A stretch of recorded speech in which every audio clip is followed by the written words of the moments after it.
Alright, now we're back to Iceland, although it's not necessarily the same retreading as the first level, thankfully. It's a different Skybeam! environment. Yeah, these towers do be doing that. Also, Hale, uh, you look a bit yeah. pale over there. Get you to Grand Rapids, they might be able to do something. And what if they can't? Transfusions. That it might be a worthy sacrifice he has to make. What happened to Shepard could have happened to any one of us. It could have been me down there. Oh, Shepard, why did you have to give into the Maverick route? Like I said, also remember, depending on where you are in the game, Hale's appearance in the main screen will actually change stuff like that, including this. Even as a black suit like Mitch rolling down the Freeman. You know, I wonder if Hunt Down the Freeman took some cues from this. No, people speculate he took more inspiration from the first Fear by resembling, the Point Man, which is the protagonist of that. Anyway, Jova, while we're actually going through this initial sequence, it's relatively quiet. Since you haven't answered me, so did you manage to actually guess what the song in the previous part was? Ah, I'll admit I completely forgot. It's one of our mix of Endless Frontier that was used in the first Project Cross Zone. Ah, I knew I'd heard it from somewhere, but I associated it with Capcom because it sounded like it was using a sound font used from the X or Street Fighter games. Alright, Sir, Echo team is on the ground. We have status green on all vid feeds. I assume that's Alright. good. Echo team, squawk in. yeah, basically we're doing a conjunct movement.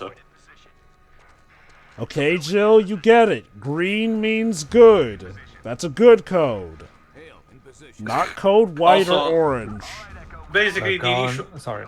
the initial bit is that each of the members of Hale's team will plant explosive to anti-air turret, so then the rest of the the Serpa force can actually be properly transported via aerial position. Yes, Pedro. I was just making the gun is good, the penis. Penis is evil. That's still a Disney movie, by the way. Yep. Which movie? Although it's not Zardoz. One, if you don't know about it, Jova, one day I have to show you because it's really wild. Although it hasn't been released on Disney Plus yet in my country. I don't know if it has been in ours like the UK. Yeah, I don't think I've seen that one yet. You know, if Disney were to re-release it, they'll probably put it on Hulu rather than Disney Plus. So again, for America, yes, but for us, we have the Star program for those. Yeah. But basically, Jova, let me put it this way: it's a movie that's so bizarre.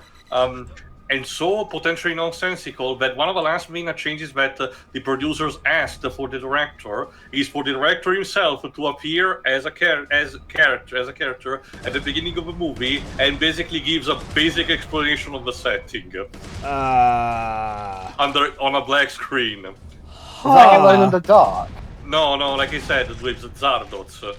I've never heard of that movie before, but I am intrigued. You might have heard of it for one, the catchphrase that Pedro mentioned, which is very common, and two, Sean Connery's attire choice, or more like the lack thereof. Is that the one where he's in that Speedo unitard? Yes.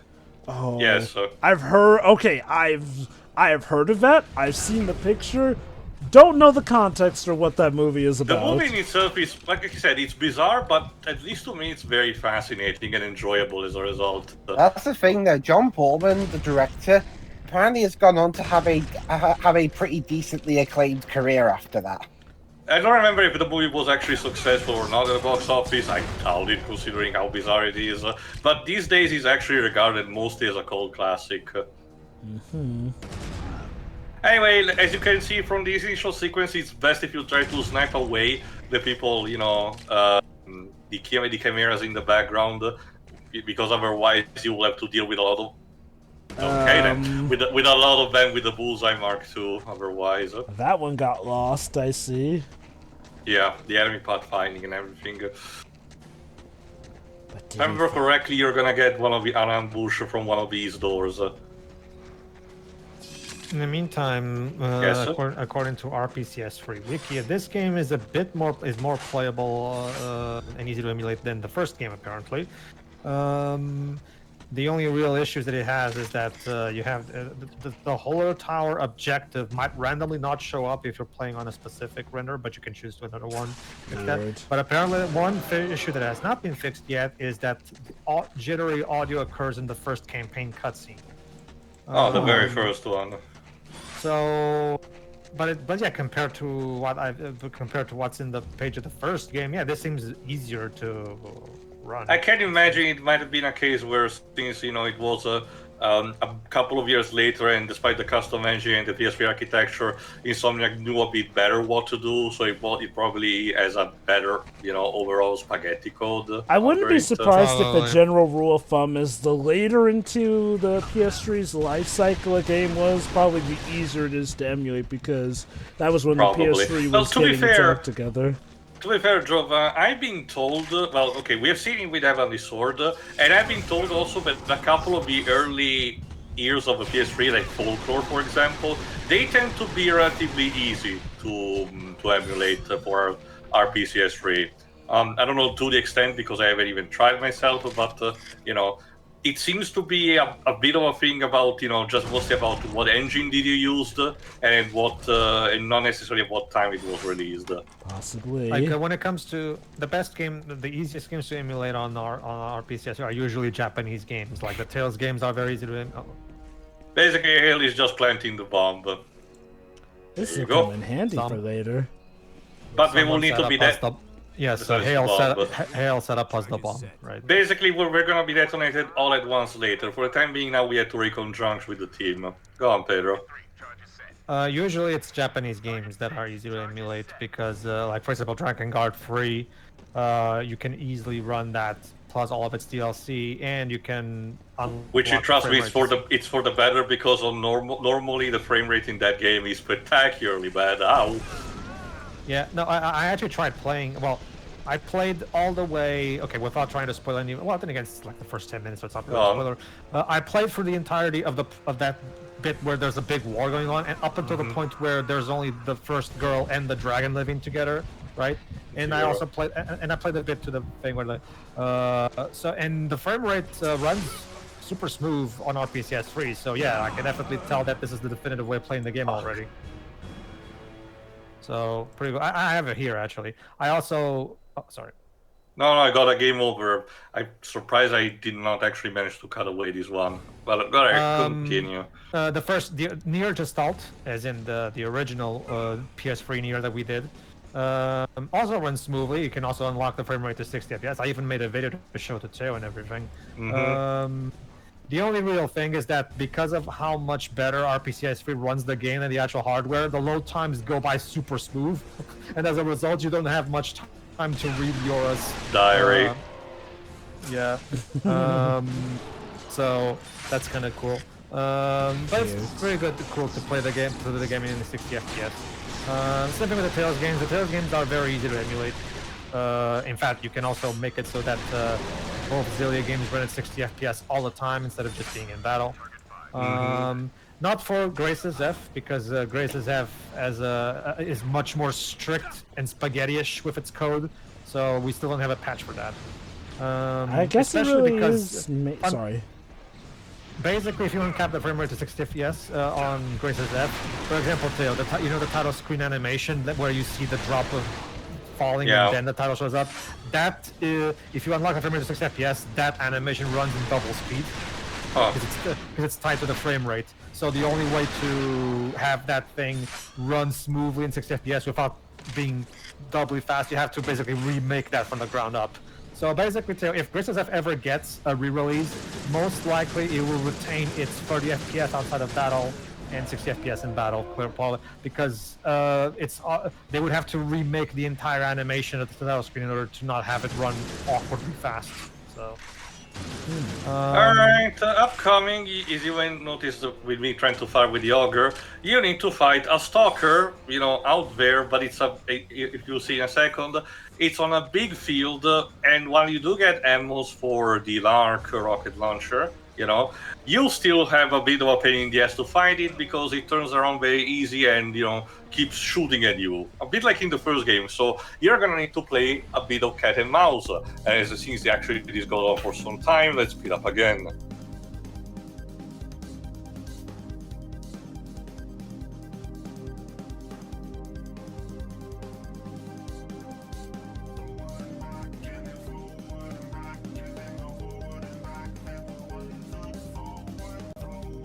I wasn't gonna say anything. I was just gonna say, what was this track? It's still from 14, specifically the actual fight against Alexander that you eventually get. I think it's actually called Forward and Back because it's mostly the line that gets repeated the most doing it. Like I said, Masahiro Shisoken tends to be experimental and does a lot of different stuff, but tends to be enjoyable nonetheless. Go on, Pedro. No, so the Graces game, sorry, the Tales games, fuck.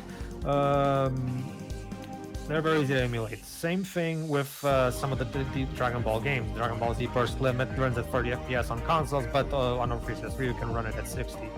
So it's usually either the early games, like Teo said, or most of the Japanese games. The Japanese games tend to be more technically simple compared to the Western-made games, so they're easier to emulate. I guess, like I said, it probably matters also what engine was used. Since it might make things easier or worse as a result. I'm actually curious, since you might actually check already there, since you have made some of the pages. What about the PS3 version of Eternal Sonata?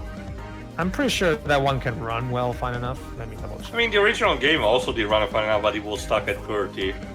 Yeah. I actually haven't checked. I don't even know if it's possible to uncap it for that. It probably depends on the animations. Hopefully they didn't tie the animations to the frame rate. Let me see. While I search for this, the Neptunia games are best played. Well, the first two at least. The first two Neptunia games are best played on our PS3 because because the original Neptunia game on the PS3 has horrendous load times. Not to mention No, seriously. If there's one thing I'm starting to see from these early PS3 games back on hard is that they have some shit coding skills. Remember how bad the frame rate was in Fair Fencer F for the PS3 that I showed in our playthrough? Mm-hmm. You guys all the Neptunia games are not much better. Oh my god, what happened with the leg? Moving on. Go on, Pedro. Clearly that weapon decided to, just take a roll. stand, if you know what I mean. Really? And Mark II, you can actually run the game at 60 FPS. Fun fact, the original Mark II is actually uncapped with its frame rate. It's just that the game is so poorly coded that the frame rate runs most at 30, even though technically it's uncapped. It's kind of like what happened with the first Castlevania Lords of Shadow. It's technically uncapped, but for most of the time it dips constantly. So I'm sure also that one on the emulation actually works smoothly. There is no patch to uncap the frame rate still, but there is also an issue here for Eternal Sonata.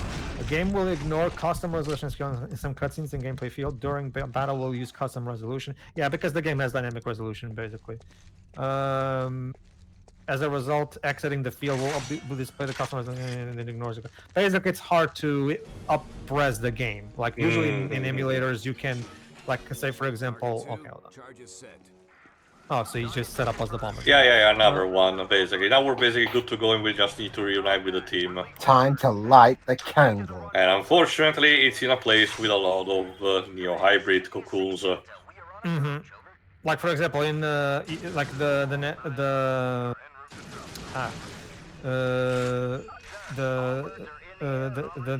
Tales games run at 720p on PS3, but you can upscale to render them at 1080p on the emulator.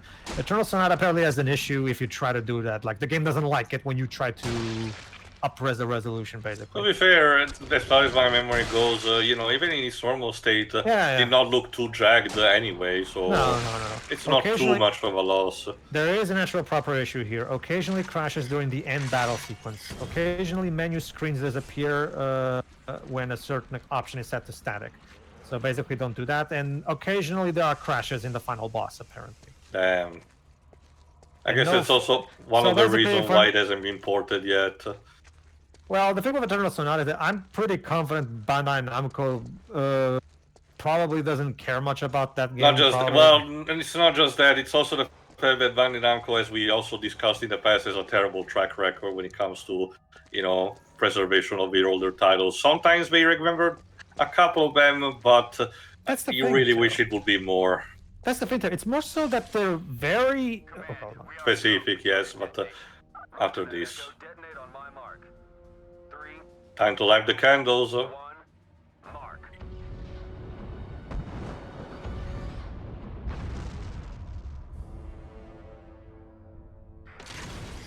Basically, since we attract their attention, now we have to resist a bunch of drones and one more chimeras. Go on, Pedro. Yeah. No, so yeah, on RPCS 3, you can actually run Neptunia Mark II with a good 60 FPS. Apparently, from what I've heard from people, apparently doing that causes the game to crash at some points because because again, spaghetti code, right? The game does not expect you to run it. The developers realized that the game as it was not reaching 60, so they didn't bother accounting for if the game manages to reach 60 FPS. So really is bad coding on their part, really. Ni no Kuni 1 is relatively easy to emulate, but for that game you might as well just play the Steam version. It looks better anyway.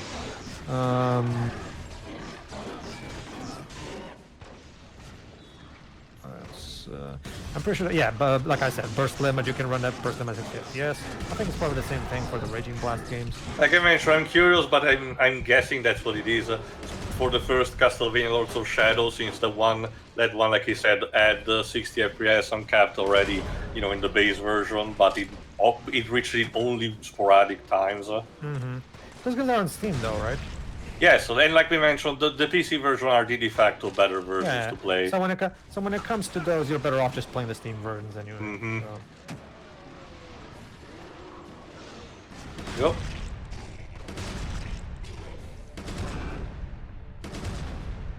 Also, the music for some reason goes back to be ambiental for this section, which I don't understand. Well, actually, Teo, I just thought of something actually. Here's another Japanese RPG that runs flawlessly on RPCS 3 that you can try to play. Time in Eternity, yes. Fun fact, I actually did saw a physical copy at a con I've been in February. I was actually close to actually tempted to getting it. It was still costly because it was $30. I was like, yeah, no. You can run the game. You can force the game to run at 60 FPS, but if you try to do it, the game just runs at double speed because you know the whole game is. Keep in mind, Pedro, that also means that somebody tested that. So somebody else knows about the game. Well, yeah. Well, obviously these people who are handling emulators, they go out of their way to look for all the obscure stuff anyway. So that is true, but it's not always a guaranteed. I remember looking at back when the Citra compatibility, you know, website was still up. I did look up, for example, what was their stance on the Legend of Korra Fire Emblem game that I plan to record at some point. But there was no data. Nobody even tested that. I guess we'll have to test it ourselves. Yeah.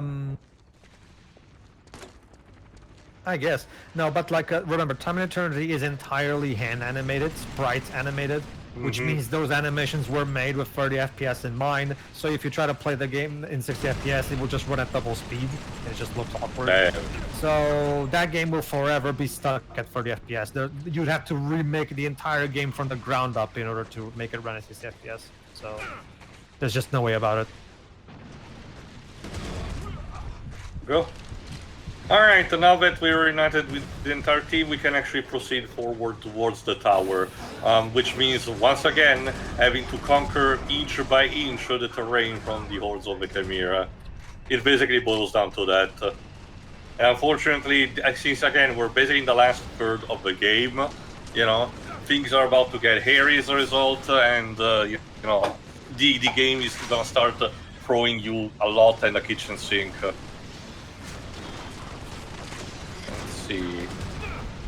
Unfortunately, the Chimera Sniper rifle, I forgot what exactly it's called. It escaped me right now. But it's not really good at making edge shots, you know, like the human, you know, sniper rifle. So unfortunately, if you want to try to aim for that, you're not gonna get good results.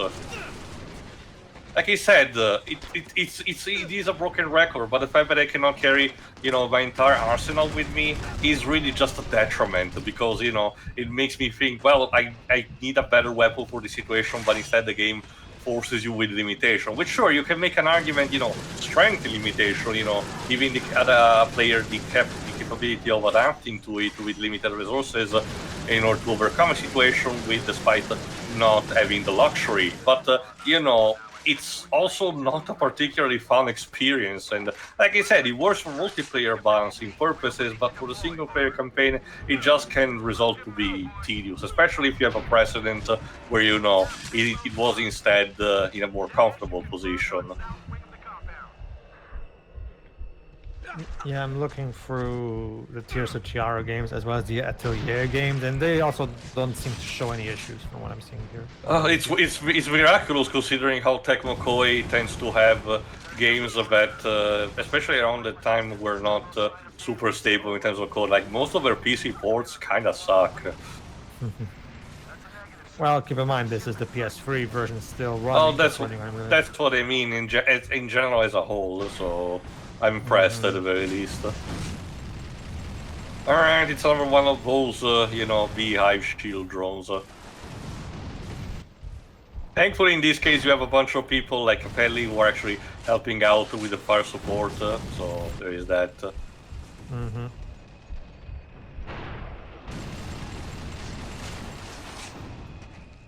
Also, this particular fight helped to realize, you might have seen just for the attack that I got a few seconds ago. Apparently, the missiles of the drone are not made to explode on impact, but they actually are jammed a bit in the terrain and then explode a second later. Not sure why that. It's not really too much of a problem or anything. It's just peculiar that they chose to actually make them do this. Like that meant, properly choosing how the projectile physics work. Alright, I was checking if there was actually any kind of weapon left that could help me with that, because wanted to waste sniper rifle ammo. There you go.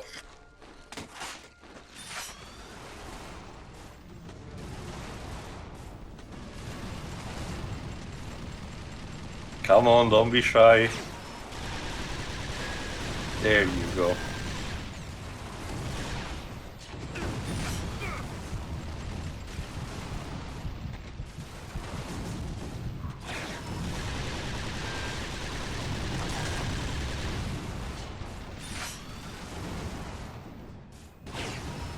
You can actually.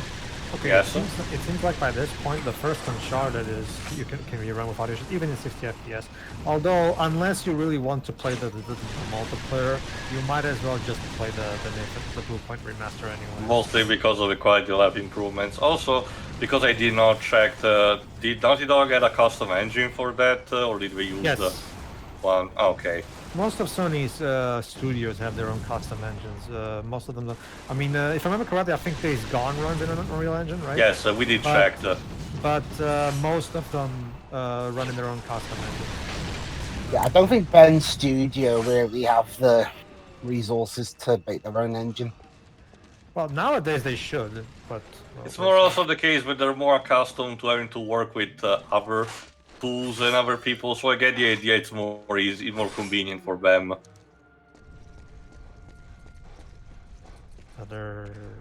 Again, Waves, at the end of the day, the idea of using another engine is more of a matter of not just of how much, comfortable it is for the studio to work with that, but also, is the publisher really, willing to fork, money for spending to third-party companies like Epic Games.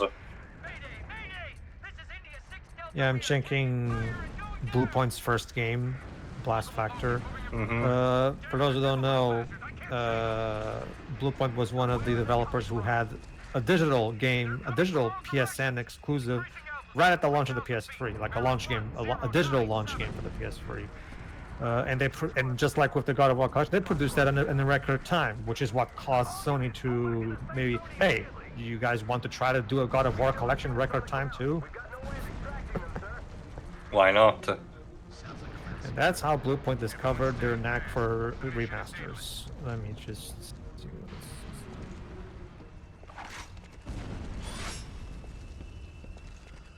this. Oh, great, more cocoons. Great. Do you have visual on the target? Negative. Target is not on site. No sign of danger. That means it probably is in the tower. You are go to enter the tower.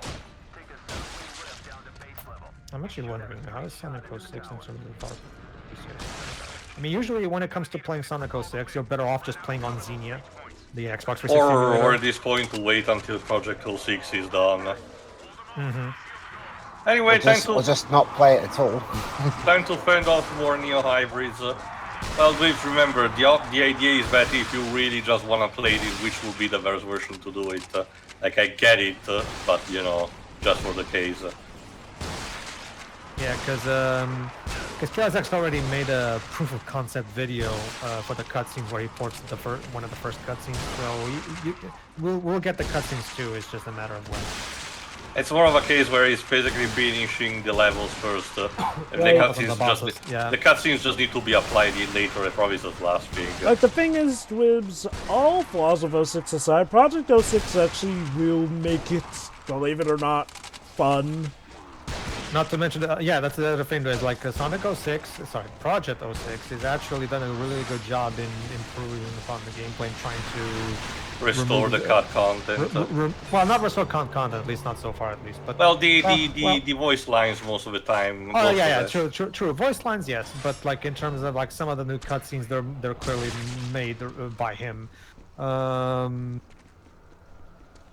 Like for example, Silver controls a hell of a lot better. Yes. It's not even fun. It's not even funny. It's like night and day. Also, Knuckles doesn't glitch when you actually try to do the wall climbing. Nope, not anymore. No. Sonic actually controls fine. I think they improved Shadow as well. Does Sonic at least still keep the infinite gem power? That one, the bar actually works as intended this time. The bar now works. Well, there's you can always just use cheat engine to make it infinite anyway. So it's not like there aren't ways to do that. Mm-hmm. That was one of the best parts of 06. Well, admittedly, that was part of its broken nature, so I'm not surprised he fixed it. Exactly. If Pedro can say that about that thing in Sonic Boom Rise of Lyric, I can too. Sure. And like I said, look, you can still recreate that. You can still use cheat engine to force the meter into being infinite. That is true. We need to get to that tower on the horizon, not the horizon, but far there. And unfortunately, it's not going to be just a simple walk in the park. Thankfully, no more stalkers, but we need to pass through a couple of trenches. That certainly looks like a final fortress if ever I've seen one. And yet, it's not the final part. Go on, Pedro. Same thing with Rise of Lyric Clips. Yeah, like what the best way to play Rise of Lyric is actually through Sam with the emulator because you can run at 60 FPS. And guess what? You can easily not use the patch and just play the 1.0 version, which is the better version anyway. Because all the patch does is put a stupid 1.1.0 on the top right of the screen when you're in the title screen, which looks really awkward. And it removes the Knuckles jump glitch as well as some of the fun out of bounds glitches. All the patch does is make the game less fun, even less fun than it already is. I guess to its credit, it makes it more stable. Thank God. I guess it's like to a point where I guess it's I guess it's one of those cases where at that point, yes, you have made the game stable, but you've also unfortunately taken away what people. Well, I'm not sure if I'd say what they loved about the game, but sometimes it basically happens kind of because either they have a publisher breathing over their neck, or that it's not good. It's not a good look for potentially the investors. It's the same reason why Insomniac removed with a patch the Spider Cube glitch, despite the fact that everyone and their mother loved it. And never forget how Microsoft took away Craig from us in Halo Infinite. To be fair, that was just one of the early trailers more than the actual final product. Still, they should have kept Craig, damn it. Hashtag bring back Craig. Justice for Craig. But anyway, No, that's the thing. Like, the patch, basically, from my experience, here's what the patch does. It removes the Knuckles Infinite Jump glitch, it prevents you from falling into the void, and that's it. From what I've tried of the patch back on the Wii U back in the day, it doesn't really make the frame rate better. It doesn't really fix any glitches outside of those that I've seen. So honestly, as far as I can tell, that all the patch does is make the game even less fun to play than it was before. So when it comes, here on my PC, I actually have the ISO on the emulator, and I have it in 1.0 version. And yeah, I'll just ignore the patch. Thank you very much. Don't need that. Anyway, Sonic 06 actually says something here. The Japanese version of Sonic 06 on RPCS free can't get past the title screen because when it tries to create the save data, it crashes. Oh. Oh, never mind. A later build of the emulator fixed that. Never mind. Still, it was very specifically. Why just the Japanese version? I have no fucking clue. Like, that would mean that it's dependent on either the text, the dub, or both. I know that sometimes different nationality releases sometimes have different code for one reason or another. It can sometimes be stuff as small as just changing text or font. So, okay, I know for certain that there could have been some changes in the code. What really does make me tilt my head though was like, what changes could have been big enough that caused the code to not mesh as well? Or, knowing it's the PS3, was it just about that, oh, this text is a little different, and the PS3 being a mess that it was at the start of its development? Might have been that drove up because it's just one letter out of line, kind of like what happened with the Aliens Colonial Marines. Like, yeah, from what I've studied of the PS3's architecture, it was one of those cases where, and admittedly, you know, one code being out of whack can affect almost any program, but the PS3 was especially anal about its code. Well, yeah, I can believe that. Like I said, you better make sure you don't run. Although to be fair, I have yet to run into a crash myself. But again, I'm only at chapter 2, so for all I know, maybe there are a lot of crashes later on. Apparently, even though the frame rate is uncapped, you better make sure that frame rate doesn't hit 60 FPS because Mark II will crash. Damn. Apparently. Oh, Alright, one more Titan before continuing. Ow. Imagine a timeline where they had actually stuck with the boomerang controller for the PS3. The horror. Well, maybe we wouldn't have gotten the 6-axis. No, remember, Jova, according to Kadikarus, because he reviewed a bunch of PS1 accessories, the 6-axis was something that they experimented with since the PS1 days. One of the accessories was a controller with a rubber ball attached to it, which looks like basically a tumor, and you're supposed to rotate and squeeze in different directions in order to have the sensation of, motion controls. And they even come with a game. And the box proudly displays that the technology is labeled 6-axis. Ah, yes. Squeeze the ball to control the game. Like Snake proudly said once, Raiden, squeeze my hog. Oh, God. Like, okay, imagine this. The boomerang controller mixed with the rubber and the 6-axis. Jesus Christ. That sounds like a nightmare, doesn't it? I'll admit, a psychotic side of me does kind of wish to see how that boomerang controller would have felt to handle, like, maybe. You also might have noticed, speaking of which, you might have also noticed that the 6-axis is not really implemented in this game. Thank God. Yeah, that's an interesting thing. Like I said, it was a stupid gimmick for the QT shake-off in the first game. That's another thing that I now remember. That the trophy means implacable grips. It's a literal translation. But the God of War 3, which was released in 2010, I think, that one, with all the QTs that it has, it doesn't really use the 6-axis. Maybe I think it uses it in the Icarus flight mode, maybe, but I haven't tested it, so I don't know if it does. But when it comes to the QTEs, there's not even a single one that uses 6 axis. So thank God for that. You know, if I recall correctly, remaster, I think shooters in general did not That really... that hasn't changed anything when it comes to that, Pedro. So if it was in the PS3 version, it should have been even in the remaster. If I recall correctly, I think shooters were one of the few genres to more or less avoid the 6-axis usage. Well, like I said, the reason why they put it in the first game was for the sake of the idea of immersion of, oh, this enemy has grabbed you, you need to shake them off and use a motion control for that. No, believe it or not, Jova, the 6-axis will return in a sort of aggressive fashion on the launch window of the PS4 with the infamous Second Son. A lot of the actions we need to do for some of the side activities and main ones, like, for example, one of the things the protagonist Delsin has to do is to spray graffiti.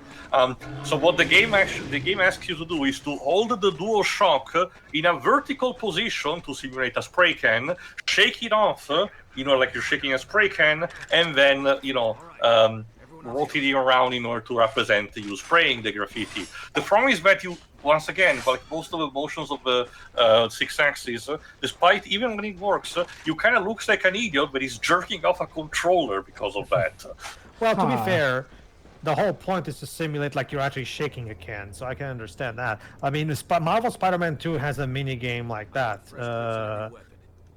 where you shake the controller like you would a spray can. And you spray. Oh, so I guess they basically borrowed it from that.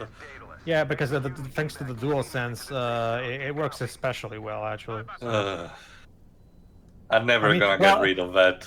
Well, if it helps you, Theo, you're not obligated to use the motion. You can use the analog sticks instead. Oh, sure, I didn't know that. Well, I thought you were going to say about the thing about Spider-Man, the fact that you can skip entirely the mini games, which is like questionable. Well, to be fair, I mean, if you don't want to skip the mini games, just don't turn that option on. I mean, well, my point is that if you were so confident for the mini games, why did you, because accessibility, Theo. Not everybody has the mobility to. I get it, but at that point you might just well not have them. I mean, and Hawthorne is dead. Fuck. Oh, yeah, man. This is the mission where your teams start to be picked in. Huh. I'm not sure if we got to know these guys well enough for this to affect me that much. Hawthorne's been turned into a picture of his death. Basically. Well, it is still a model, not a PNG. But that's actually surprising detail for the jibs. But the thing, Jova, is that technically yes, but like I said, it has mostly been via the intercom. Technically, yes, the comics do mention and the novel do expand a bit more on your team, but to be fair, aside from Capelli, which, like I said, is the more important one, when it comes to the others, Blake, Hawthorne, and everyone else, it's more about what you get with the intercom, which, to be fair, it is stuff that we talked over it. So, but it is present, but it's just via voice work. So, if you're not particularly, even fond of that, I get the idea why it will count as basically nothing. Like, okay, I dig stuff like Gears of War and War for Cybertron that does give us a lot of banter in game, but even taking the banter in that case, though. Okay. Keep in mind also, like I said, Jova, these games started having also, co-op. So I actually do not know if it's possible that you have one of the members of your team actually be nearby, and that causes this. The trophy means I see you. And this causes potentially extra banter that I do not know about, because I haven't tested it, nor actually have checked on YouTube what the real differences are. But I don't think it's a situation similar to Dead Space 3, where the co-op experience is it has tangible differences, with a single-player one. So there is that. I don't know if it's the same case. I think it would definitely help if more of the banter was subtitled mid-game, because, okay, even playing stuff on its own, if you're focusing on something else, you may not be able to make out clearly what they're saying, essentially. Compare this to, say, Gears of War and War for Cybertron. Okay, War for Cybertron has the benefit that it's Transformers. You're probably playing that for Transformers, and you might be familiar with how some of the characters are already supposed to be. Nonetheless, the banter is pretty nice and engaging, and it does help that the cutscenes flow in and out with the gameplay well enough to the point where you still do get a good mark on each character. Gears of War, which was more original when it started off essentially, makes sure to have a lot more dedicated cutscenes, I'd say, to pretty much building up the Reavers squad, essentially. Also, you're always accompanied by someone in that game, so it's more logical that, anyone will be the co-op partner for you. I think the best way to describe this is, if it wants us to feel bad for it, Uh-oh. I feel like there's more that they could have done. Oh, snap. Are those human test subjects?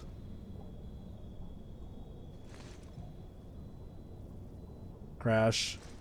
Jesus, they're still alive. There's nothing we can do for them. We stick to the mission. Capella, you take right. Warner, left. Oh yeah, let's split up. I'm sure it's gonna be good for everyone. I'm Jesus surprised Capelli Christ. is okay with this, given now he has clearly been against us the whole way. He still has to follow the orders, no matter what. And part of this game and the next will be there to basically showcase the fact that despite him being a hothead, he still cares at the end of the day and still wants to do what's right. Just to Of get back course. to the earlier argument, I'll tell you this much, Teo.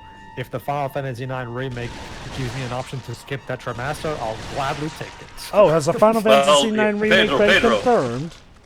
No, not at the time we're recording this, and there are even some rumors that it actually has been quietly cancelled, but we have to see how that turns out. Also, Pedro, Monkey Spawn, in turn, the rope minigame is obligatory. Oh, Oh God. God. And that one, I can tell you that as someone who enjoys basically the minigames online, that one suck. Like, Yeah. I honestly tip my hat off to anyone who had the patience and the endurance to actually get legitimately those thousands jump to get the card. And there's a trophy for that on the slash achievement for the. Actually, I'm curious while I'm actually following through this part. Let me check I what actually the got percent. it. No. Let me check what the percent. Yeah, without cheating, obviously.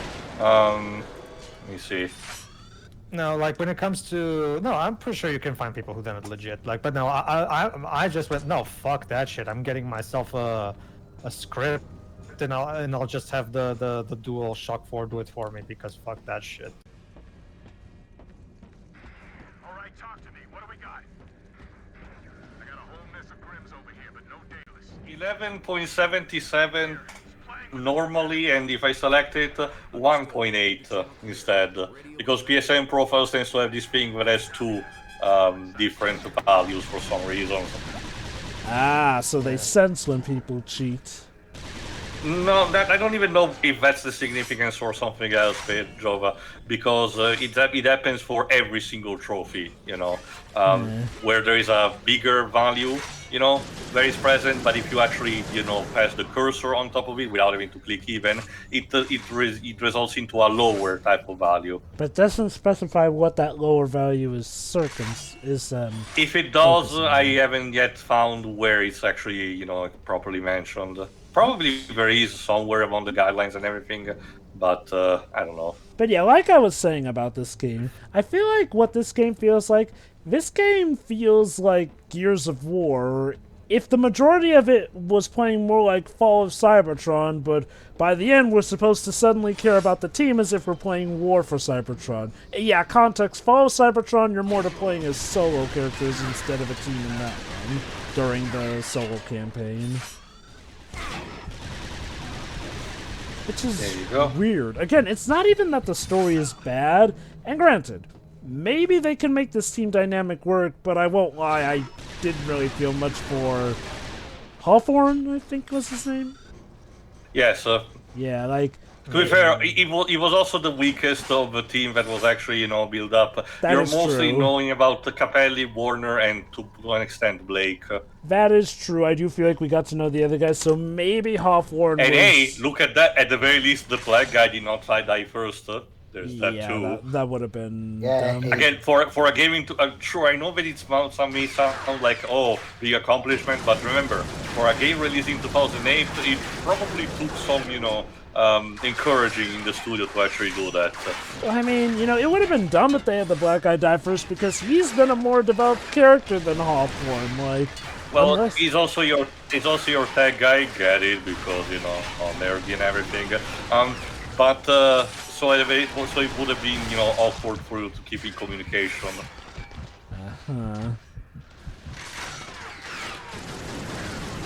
If I remember correctly, the shield that the big guy puts up can be actually trespassed by the auger, so you should be good to go in blasting. Problem is that, as you can see, I can barely see when I still shoot it.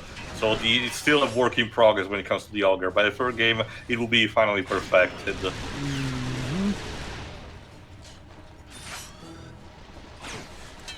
Also, I felt like earlier we were fighting some newer variants of the humanized Chimera. Well, the ones with the big armor, like he said, they started showing in the previous part and have they can carry the Bullseye Mark II. I'm talking more so about the ones who were running at us. They looked like they had big bulges on their backs, essentially, and were flailing their arms. No, the ones that explode, those also started appearing in the previous part. No. Like, okay, like not too long after we split up, those more humanoid-looking ones that looked like they had huge tumors where their heads should be and on their backs. Those are the ones that explode. I forgot exactly what they're called. I think leeches, but basically they also did show up in the previous part. I can tell you that in Chicago. Anyway, the Warner actually has found Daedalus, but thankfully we'll stay undercover until we actually reach him.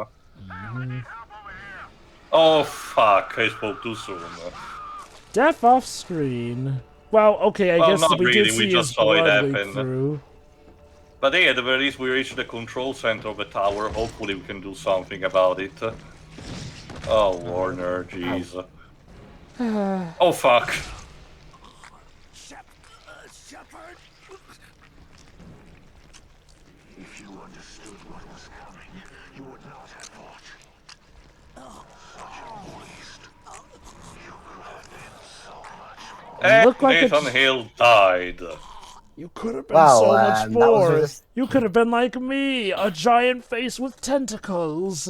Can you imagine if the game ended like that, with Nathan Hill dying suddenly? That would be very stupid. Well, so what your final thoughts then, guys?